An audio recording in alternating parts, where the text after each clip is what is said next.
Hey, KB Johnson, shout out. And Sammy D in the building, hello. I'm waiting for a few more people to come in while I set up a few things. Y'all make sure y'all smash that like as you enter the building.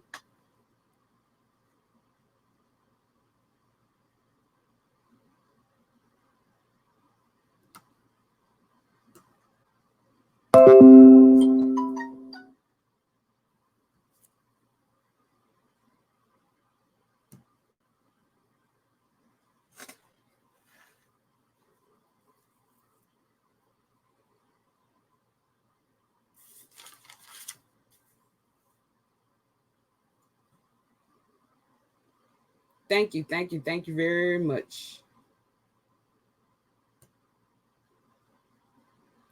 What up, bro? Yeah, I'm glad you found me. I gotta let me give me one sec, bro. And I need to bring you on.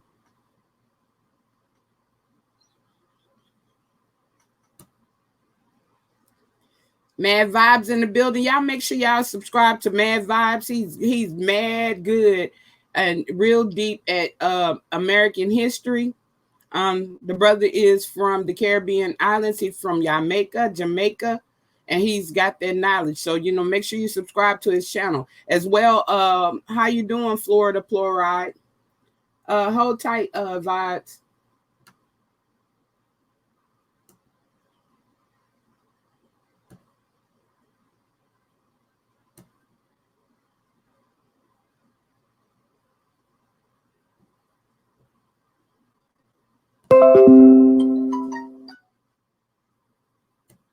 We got to get into some of that American history. I've already like introduced a little bit of it, but I want to give people like a more extensive, and I always like to bring somebody else on.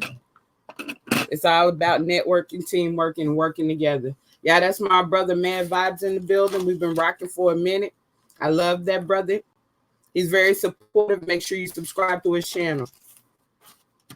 And for anybody, all the Sky Watchers or anybody in the building, make sure you hit that like button. Today I'm talking about the E. Dewey Smith and the Larry Reid situation. And let me tell you why I'm going to talk about this today, because when I first came into this community, one of my primary focuses was Black church abuse. Some of the first videos that I made on my other channel was about the Black church abuse, some like domestic violence, some of the criminal behaviors and things of that nature. So I started immediately following King Jive. Shout out to that brother. He's always defending, women and people against child, a lot of the things that go on in the church hurt. And as well, Dawson Denise. I follow Dawson Denise, which doesn't go live much, but provides some very comprehensive information on a lot of the things that's going on out there, in the church world in terms of church hurt and abuse. Shout out to Kinky Locks Trey. There's my girl, Danny Define. Hello. Christy Love in the building. Hello. Y'all make sure y'all smash that like button. All right. Now, and Larry Reid, I've been following him for a long time. And, he's brought on great interviews. And he really has gone out of his way to help out, a lot of, people who are being harmed, hurt, and to expose a lot of the, misfortunes and the bad deeds and the things that's going on, like within the church community. So I really commend that brother, and I look up to him. Now, I'm always saying, that, we need more brothers to stand up for us and things of that nature. So by all means, when you find them that are doing it, then you should definitely commend them. So this is one of the things that I wanted to, do on behalf of Larry Reid, because he's a good guy. And, like he's going through a lot of this because, he's basically doing the right thing instead of doing, what might benefit him. He's doing the right thing to help, a person who, had been harmed. But how the story goes is, the history is, Larry Reid was going to expose E. Dewey Smith some time ago. And basically, E. Dewey Smith and the House of Hope, that's the congregation. It's a big congregation in Atlanta, Georgia. Their attorney, Quentin Washington, got with Larry's attorney at the time, Phaedra Parks, and they worked out a negotiation or an agreement. And the negotiation and agreement, excuse me, I forgot. I feel a little naked, y'all. Sorry. Let me put my hat on, my thinking hat on. But they got with hard to put it on straight on camera. But they got together and they negotiated an agreement to basically, give me one sec, y'all.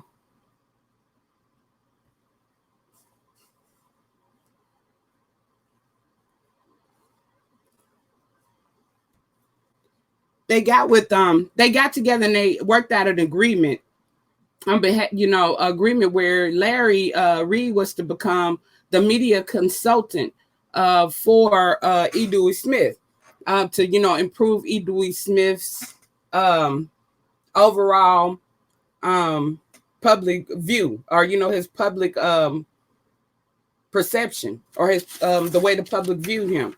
So basically, E. Dewey was supposed to consult with Larry before doing any type of media.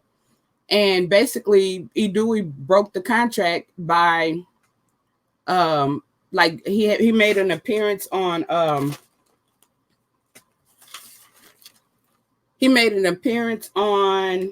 the Sister Circle and a couple of other shows, and he did not consult with Larry beforehand. Now, if somebody's hired to improve your like the way that people view you, it's very important that they have like control or upper hand or knowledge to be able to assist you in doing that. And so basically E. Dewey, he wasn't abiding by the contract in which they both signed in the presence of both of their attorneys, which was Phaedra Parks and Quentin Washington. Okay.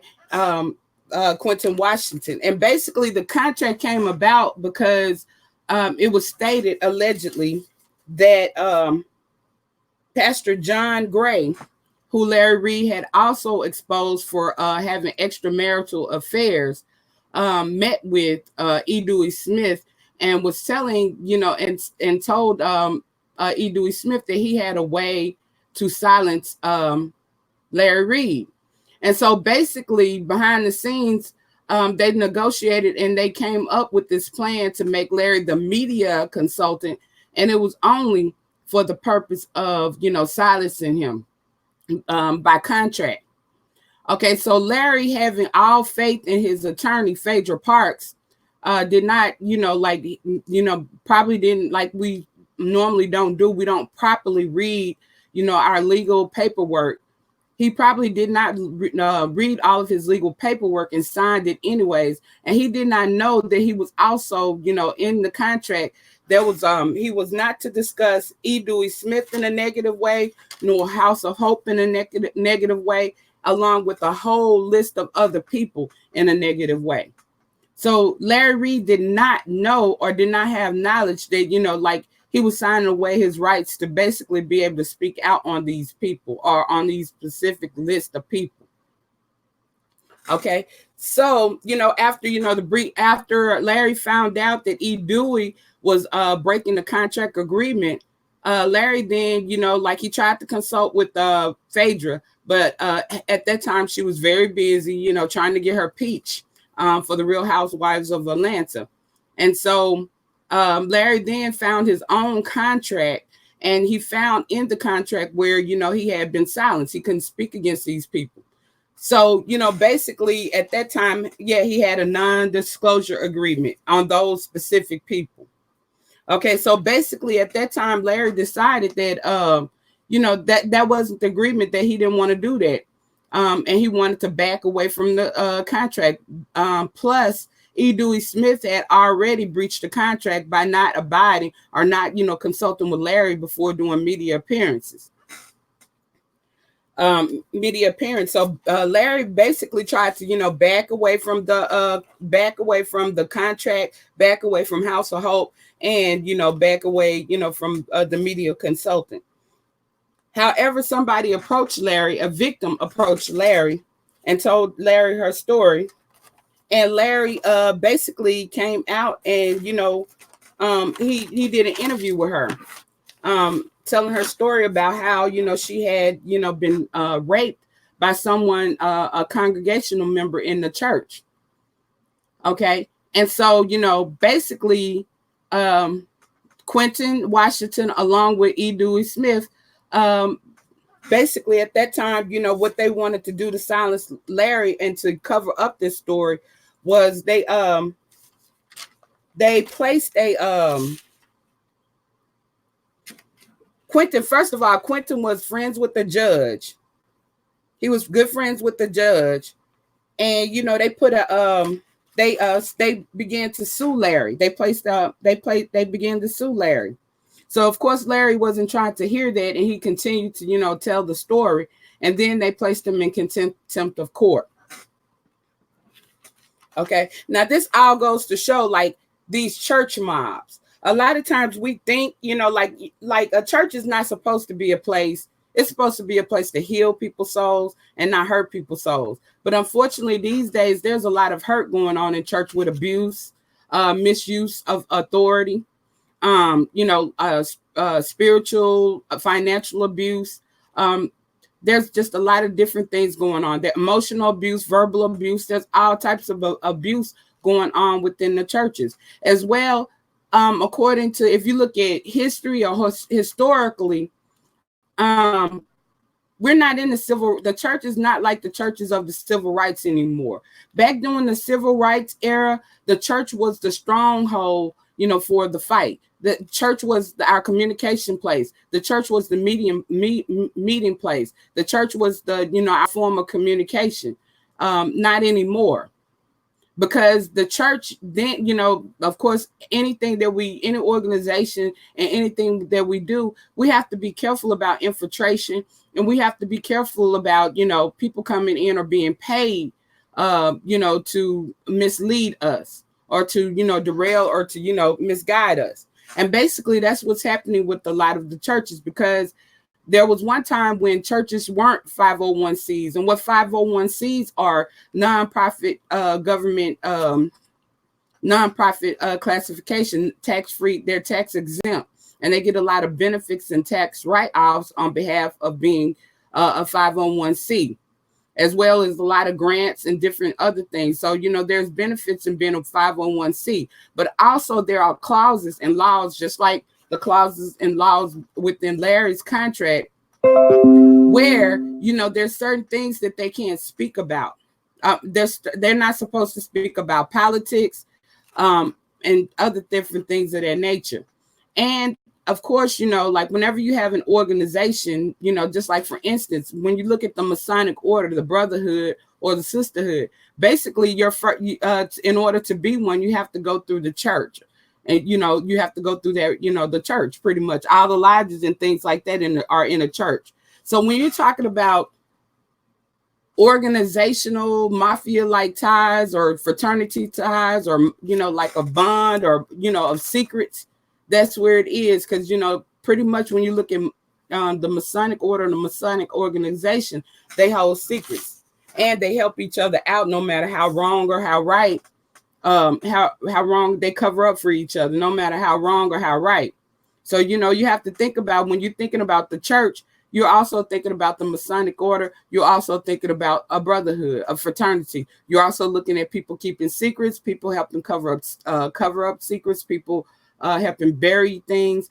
So we're looking at basically a form of a mob, a control.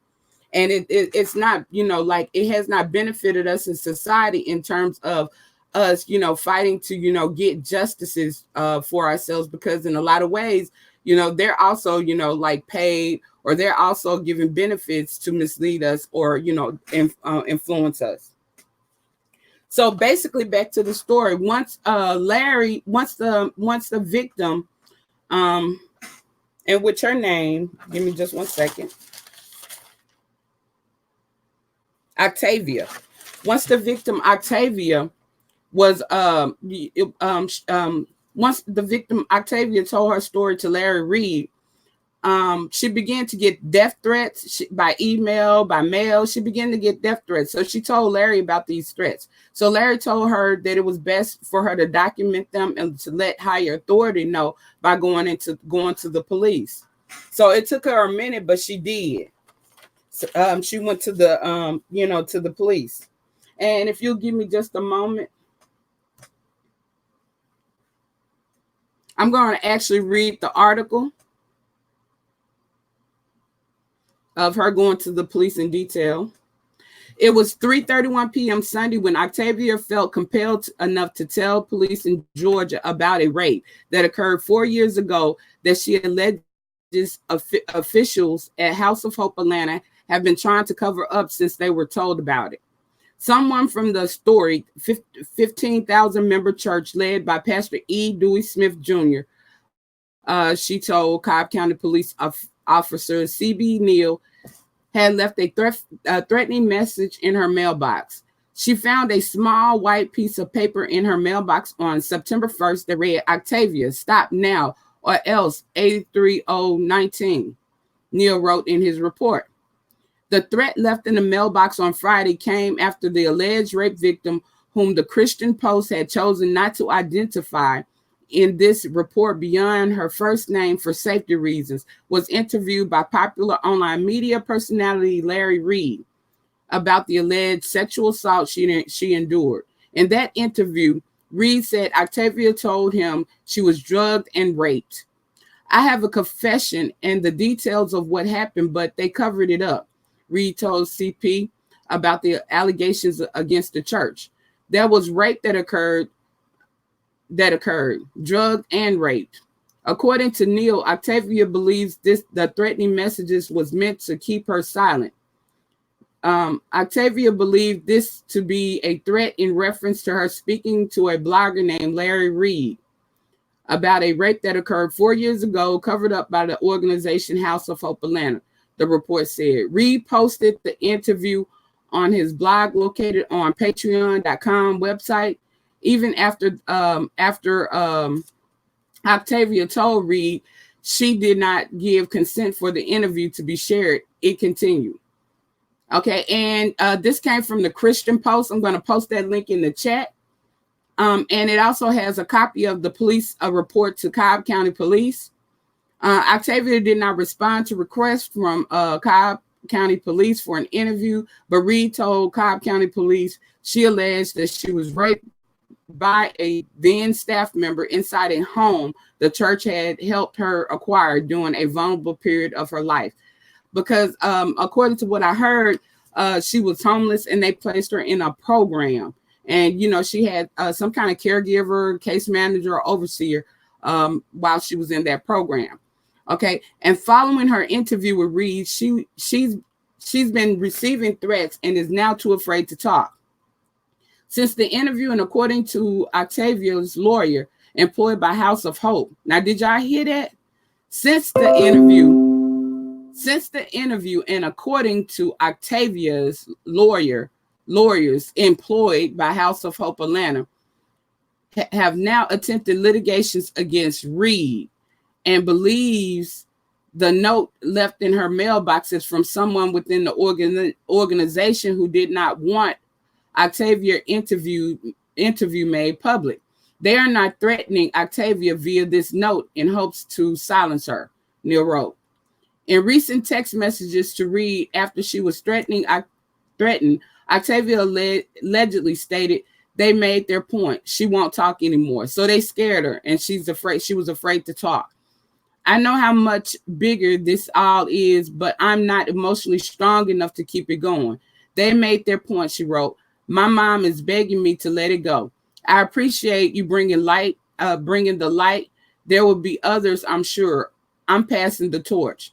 She also wants the threats to stop, and according to official Neal, she requested an investigation to determine where the note came from and to attempt to stop further harassing communications and threats from the organization.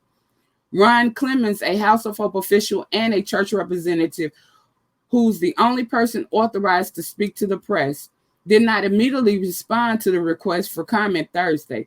Pastor Smith was also not at the church, and the staff members who Cobb County spoke with said he had no set schedule.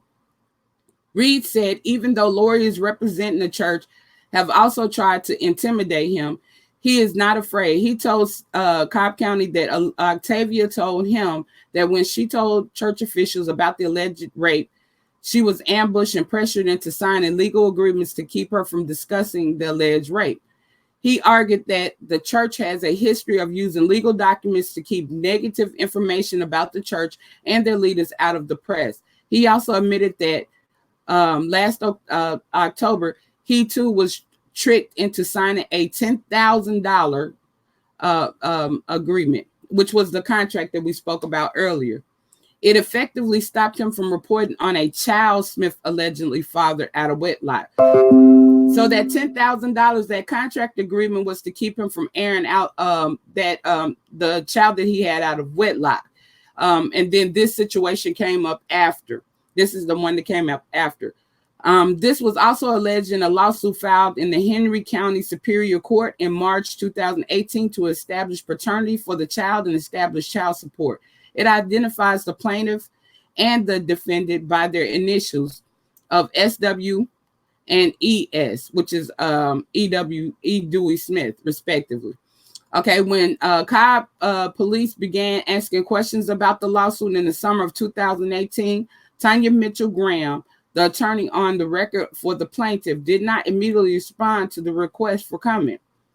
A source close to the plaintiff, however, has reliably informed Cobb County Police that the defendant in the case is Pastor Smith. He was said to be currently on child support payments to care for the son that was born in 2017.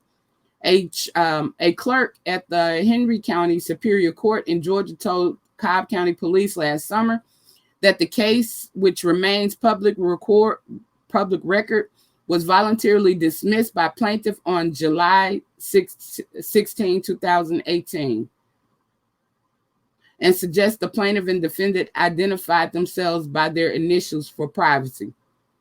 I guess they wanted to be protected because it just has initials, the clerk said of the case.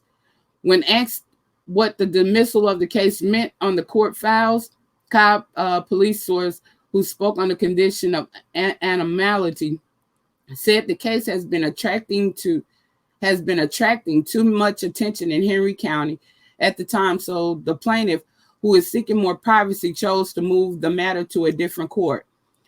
And remember, we said that Quentin Washington, the attorney for House of Hope, was friends with the judge. So they, 9 times out of 10, they moved it to the court with the judge, where Quentin was friends with the judge. Reid told Cobb County that Smith confessed to him that he had fathered a child out of wedlock. He said he stopped reporting on the story last year after he entered into the confidential consultant agreement with Smith for $10,000, which barred him from reporting anything that would negatively impact Smith's business or his family. So as y'all can see here, I'm not going to read the rest of it, but I mean, as you can see here, this is like a lot of the things that go on in the church. Remember, I said brotherhood, fraternity, Masonic. A lot of this is what's going on. It's like 9 times out of 10, and I'm just saying, allegedly, Quentin Washington is probably brothers with the judge. It could be fraternity brothers, for fraternity, from, some sorority, college fraternity, or it could be, a Masonic brother. But either way, he has favor with the judge. And so this is a lot of the things that's, going on. And this is a lot of what Larry Reid is going through as well. And the question is that I look at is Phaedra Parks. Okay, so Phaedra Parks was Larry's attorney. And Quentin, of course, was House of Hope's attorney. So was Phaedra Parks paid, to trick Larry into signing the confidential, the contract of what are the consultant contract? Because it sounds to me that she was, because Larry said that he had no idea that, he was not to speak on these people. Initially, he didn't find out until he himself pulled up the contract. And so now, basically they dropped the case and they're picking it back up. Now they're trying to place Larry in contempt of court.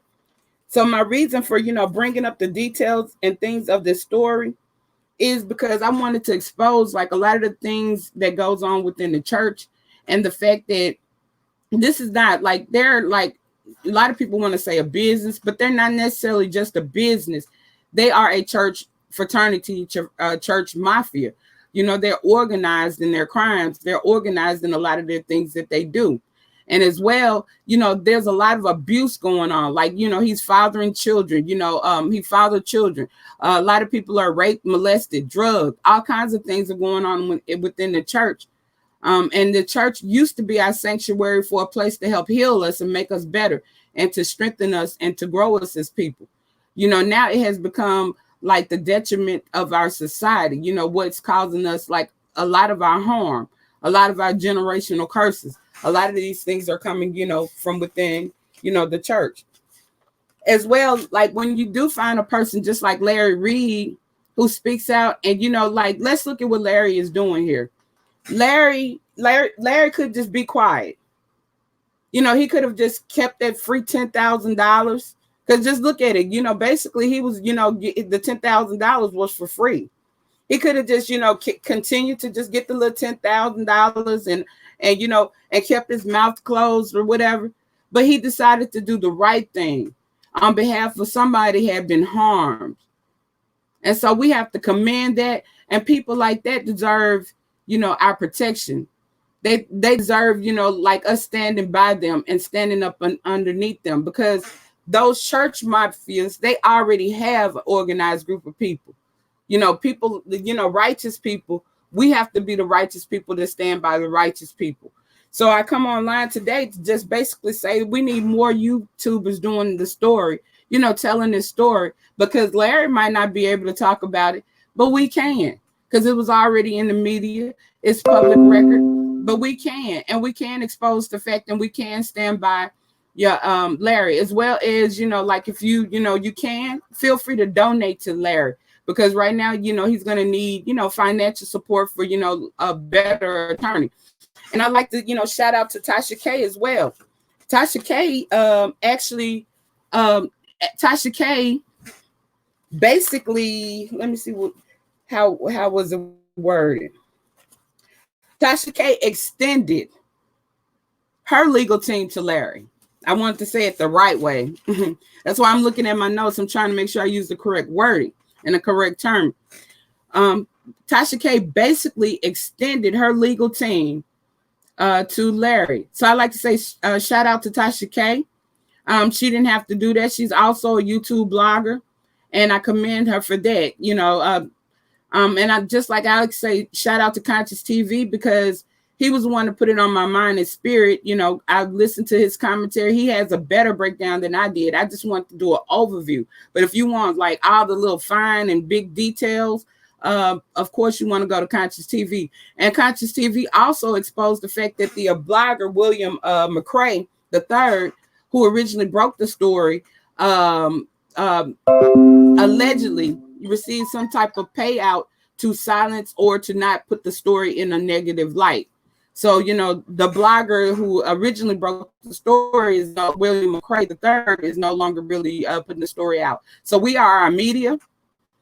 And like I said, like more people need to cover this story and support, Larry Reid for being a righteous man, because it could have been any of us in that situation at a church or whatever. And if we don't, take stands and we don't start doing something about it, this type of behavior will continue. Will continue on, for, ever and ever. And we got to start taking stands, because it's basically like, innocent people in the church are being bullied.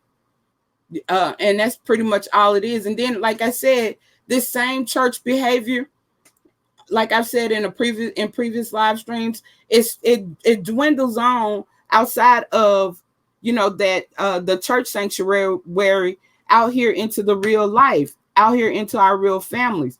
And that's like a lot of things that we're witnessing when we look around this church sector. We're witnessing a lot of bullying. And basically, the bullying is coming from that mentality that they've been taught, or the big, from growing up. Because sometimes people don't know that they're wrong if they've been brought up in this. Just like if a person's been brought up in an abusive environment, or if all their life, that's all that they know. And it might seem crazy to us, but an abuse almost seems normal to them, and the way that they should be treated until they're shown better. So we really got to turn some things around, because what we don't realize is a lot of things that was put in place for us to fail and to be our demise. Because when you look at it, people no longer have to do anything to us, because we're doing a lot of these things to ourselves. And this behavior is just cycling. Even within our families, it's just cycling. We not, like I've said before, no more family reunions. Look at what's happening to us. We're just going down. Everybody else is tribal. They're working together. And we don't, and we're working against each other. We're not looking at the bigger picture and how we're oppressed and how oppressed and how, we're facing injustices. We're more busy worried about each other. And we got to stop that. And we got to, start working more together, because we can make it if we try, and it doesn't take all of us to unify. But, a lot of us, we do need to unify and get on one page. And, we need to, make a better future, not just for ourselves, but for our kids as well. So I'm going to read the chat, but I basically just came on to present that, to do an overview and, to tell people that, I stand with Conscious TV. Shout out to him. We basically need to stand by, good brothers or good people or righteous people, whether brothers or sisters that, take a stand on righteousness. So I'm going to roll back up in the chat. Shout out to my co-host, BB Nice in the building. Drunk Again Meek in the building. Hey, Queen Lady T in the building.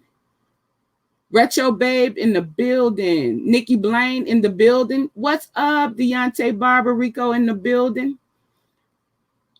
Let's see who else is in here. I hope I don't miss anyone.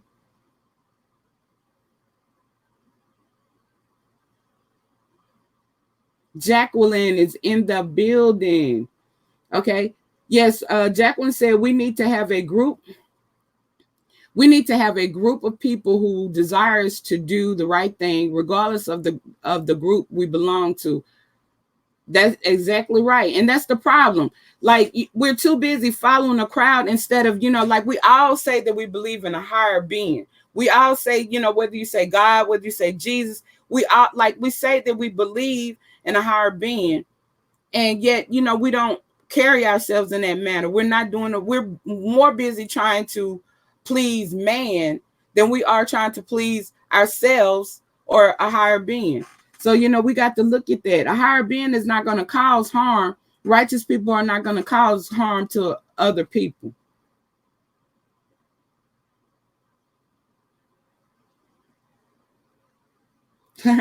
Yeah, Retro Babe.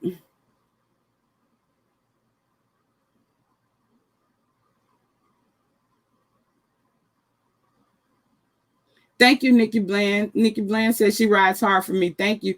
Yeah, keep in mind that, I'm just starting out, so I'm still trying to fine tune, brush up, and get some things together. But, I'm trying to bring a variety of different content to the page. And it's a lot of work. Being a content creator is a lot of work. Retro Babe said, crabs in a barrel mentality. We're so worried about what the next person has instead of helping and assisting each other. Yes, because it's enough out here for everyone. And if we work together, we'll get there a lot faster. Look at this one specific ethnic group. Let's look at the Latinos. The Latinos, they will come over here to America. They will live in one house. Every time they get paid, they send money back home. And the next thing you know, this person moves out, this family moves out, and they get their house, they get their business. This person moves out. So pretty soon, that's why now you look around and they have all of these contract companies. That's why they have all these grocery stores. That's why they have big cars, big trucks, and big houses, because, you know, like they work together to do those things. But, you know, like we are so selfish with one another. We're so hateful and so jealous with one another. And if we had that same attitude, we would be a lot further ahead. Our economic wealth in this nation is 0.0%. We're the last.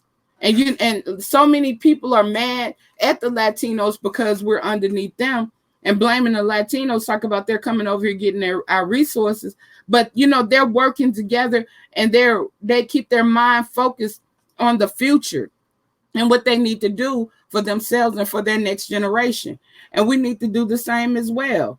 You know, we need to look at, you know, generational wealth. We need to look at passing, you know, and thank God, because I'm an heir.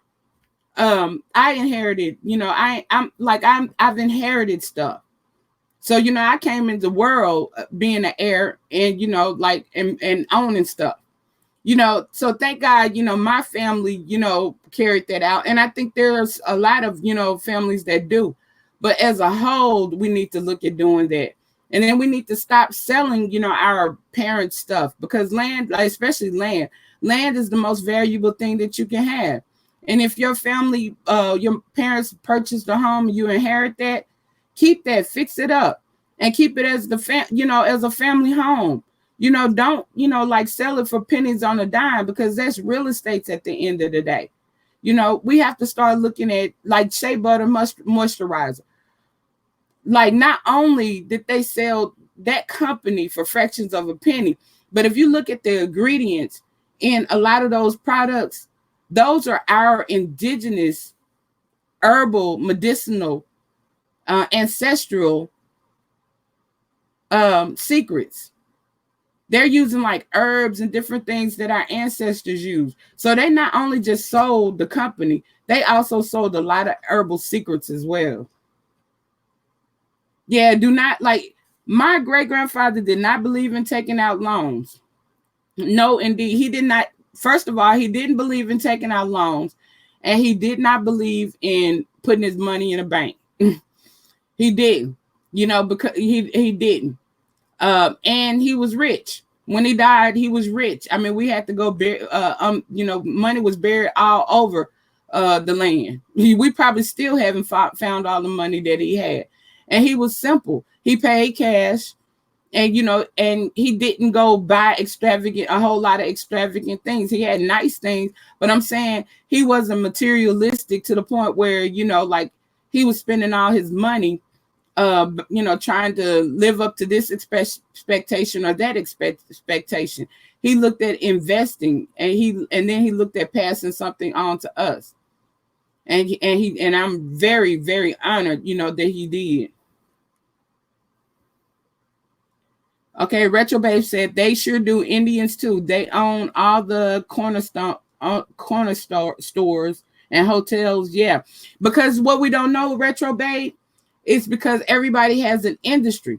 Like the American Indians, in which a lot of us fit into, because, you know, Black people are the indigenous original Indians. We are supposed to be over the casino industry.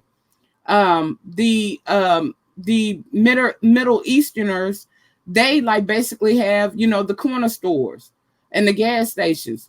The Italians, they have their thing. The Asians, they have their thing. Everybody has an industry here in America, except us. And that's, everybody owns something in America except us. We never look at owning our own corporations. We don't have grocery store. We used to have, before segregation, we used to own all our own stuff. And I know I'm repeating myself, but laundromats, grocery stores, restaurants, we owned our own thing because we weren't allowed to go to theirs. So we owned our own, and we were doing well. We even had our own bank. If y'all like don't know the story about Black Wall Street, which really should be called Indian Wall Street, because it was in Indian Territory, Oklahoma, and those were Black folks, Black Indians. But look up the story about Black Wall Street and see how well we were doing. Like we weren't like the picture that they portray of us of history. We weren't like that. We weren't poor. We weren't down and broken. We actually were owning things. We were doing things. When segregation came about and we started, getting education from them instead of going to our own schools and continuing to go to our own schools and getting education, we started wanting to get their jobs. And we started, like we were supposed to be going to education and come back and help our families with our family businesses.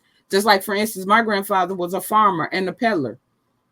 And, instead of like his children coming, going to get educations and coming back and helping him to upgrade, his business, they want to go get corporate jobs. Like pretty much all of us, we ended up getting corporate jobs and we abandoned my grandfather's farming business, in which we shouldn't have done that. And now we're trying to, scurry up and, start it again because it's big money, big industry. So, we have to look at things like that. Shout out to Lori Virgo 72. So we have to look at things like that. You don't have to go take out a loan basically to invest in, like me.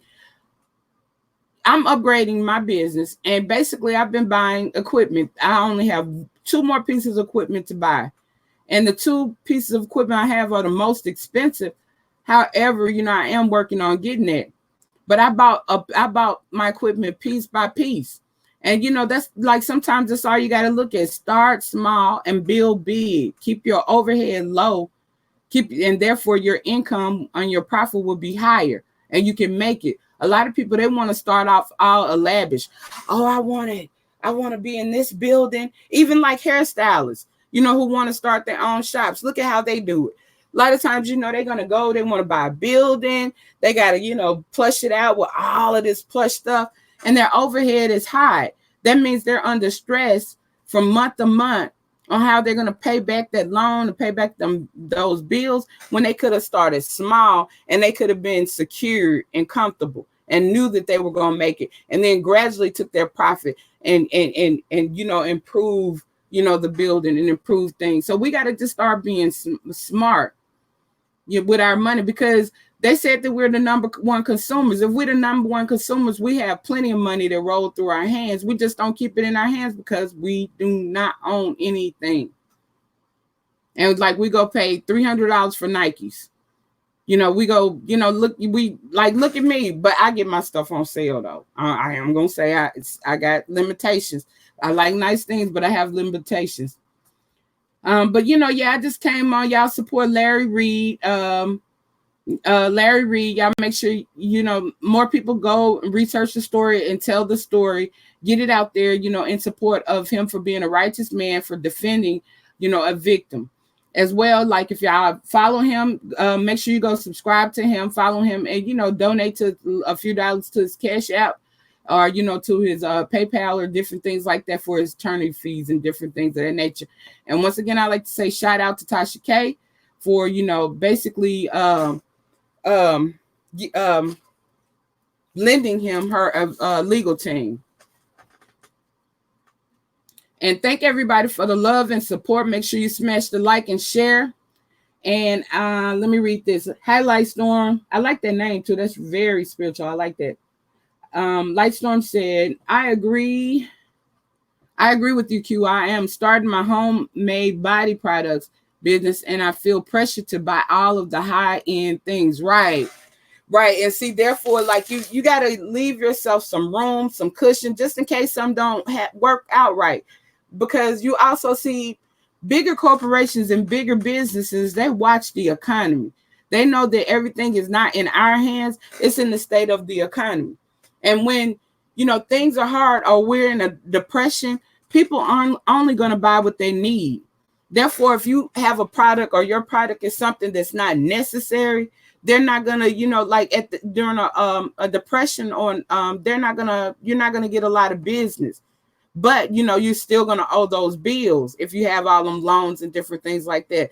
So it's better to, have yourself a cushion and gradually build up.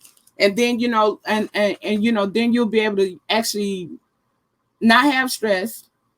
and you'll be able to actually, be comfortable and actually be able to enjoy the fruits of your business. All right. And as BB Knight said, Black people send their kids to college, but can't afford to send our own.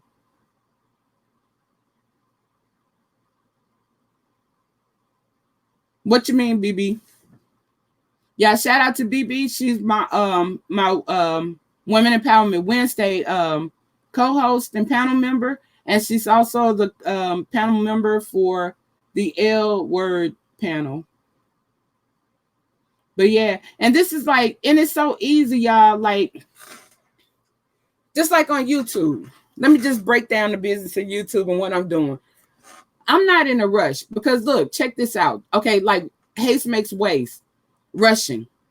A lot of people, they want clicks, instant clicks and views, and they're not looking at, you get locked into certain situations and locked into certain things.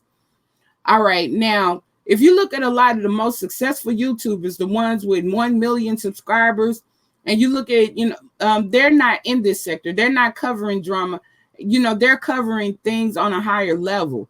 They're covering a variety of different things. Look at the different topics that they're covering. Study those people. We're not confined to this sector. It might take you a while to get out, but you can get out. And it might take you a while to grow, but that's okay because you're going to grow organically.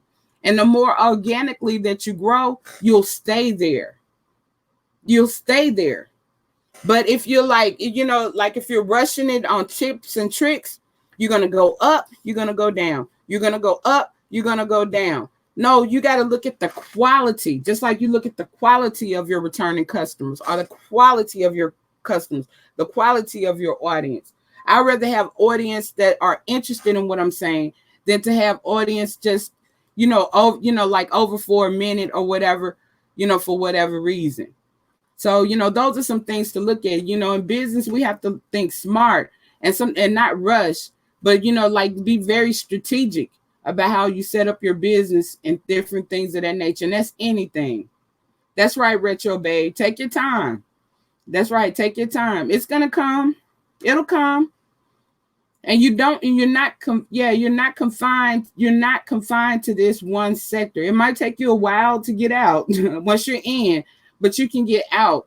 And keep in mind, like this sector has a cap. I heard Fi Babe say this the other day, and she's right.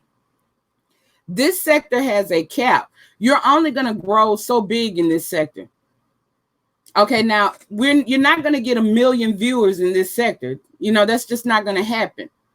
If you want to, grow big, just like per se, let's look at Armand Wiggins. Let's look at Tasha K. Let's look at Lovely T.I. And let's look at Nicki Knight.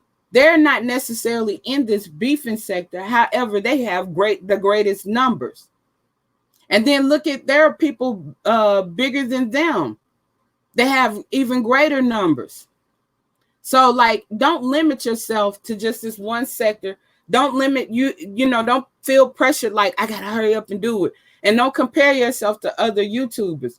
You figure out what you want to do with your channel, with your brand, and you work your program slowly. And and you try to attract the people who best suit you. And you're gonna win. But if you run in here and you're trying to hurry up and get a check or two, you'll get them checks. You'll get them checks, but you're not gonna have that longevity. But like I said, thank everyone for supporting me. I love everyone. Make sure y'all come back again. I just want to basically tell everybody to support Larry Reid, and and if y'all can cover that content, cover that. If you feel comfortable in covering that content, give a little coverage, give them a little shout out, give them a little support.